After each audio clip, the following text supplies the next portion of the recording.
अमूमन मानसून सत्र जुलाई के तीसरे हफ्ते में शुरू हो जाता है, लेकिन इस बार मानसून सत्र कुछ विलंब से शुरू हो रहा है।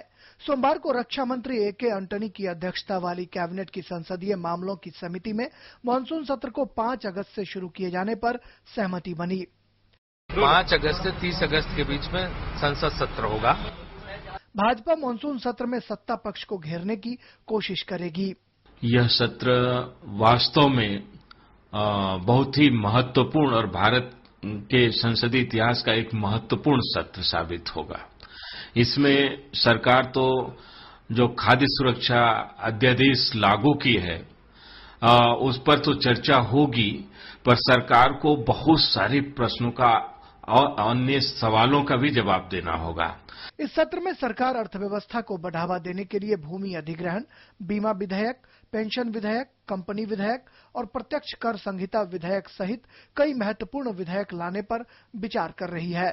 इसके अलावा सत्ता पक्ष को तेलंगाना मुद्दे से भी दो चार होना पड़ेगा। आपराधिक छवि वाले जनप्रतिनिधियों पर नकेल कसने के लिए अभी हाल ही में आए सुप्रीम कोर्ट के फैसले की गूंज भी संसद में सुनाई दे सकती है। मानसून सत्र में सरकार के सामने कई चुनौतियां होंगी।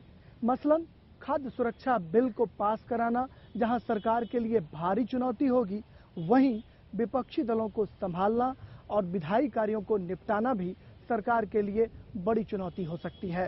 खाद्य सुरक्षा विधेयक पर जदयू के पक्ष में खड़े होने से यूपीए के लिए थोड़ी राहत की खबर हो सकती है, लेकिन भाजपा के अलावा लेफ्ट पार्टियों को बिल के कई प्रावधानों पर ऐतराज है। ऐसे में सरकार के लिए बीच का रास्ता निकालना आसान नहीं होगा। कोयला घोटाला समेत कई अन्य मुद्दों पर पिछला सत्र हंगामे की भेंट चढ़ चुका है। Rajesh Raj, DD news, Delhi.